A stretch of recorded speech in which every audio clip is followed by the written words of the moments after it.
കഴിഞ്ഞ ദിവസം തിരുവനന്തപുരത്ത് വെഞ്ഞാറമൂടില് 23 വയസ്സുകാരൻ അഫാൻ എന്ന് പറയുന്ന ചെറുപ്പക്കാരൻ വളരെ മൃഗീയമായി, മൃഗീയം എന്ന് പറഞ്ഞാൽ മൃഗങ്ങൾ പോലും നാണിക്കും, പൈശാചികമായി എന്ന് പറഞ്ഞാൽ പിശാചുക്കൾ വരെ നാണിക്കും.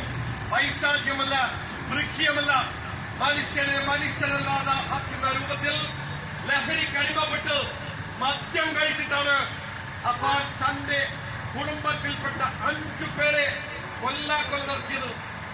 അൺബിലീവബിൾ എന്നാണ് ഇംഗ്ലീഷ് മാധ്യമങ്ങൾ പറഞ്ഞത്.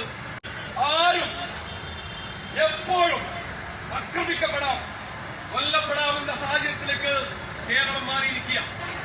ഇതിനെ പിടിച്ചുകെട്ടാൻ, ഈ ലഹരിയുടെ മരണ വ്യാപാരികളെ പിടിച്ചുകെട്ടാൻ കേരളത്തിൽ ആളുണ്ടോ, ആളായി പിറന്നവരുണ്ടോ എന്ന ചോദ്യത്തിന് നമ്മൾ ഉത്തരം നൽകണം. ഒരു വ്യക്തിയുടെ ജീവനും സ്വത്തിനും സംരക്ഷണം നൽകാൻ ഉത്തരവാദപ്പെട്ടവർ ഭരണഘടനാപരമായി ഭരിക്കുന്ന ഭരണകൂടമാണ്.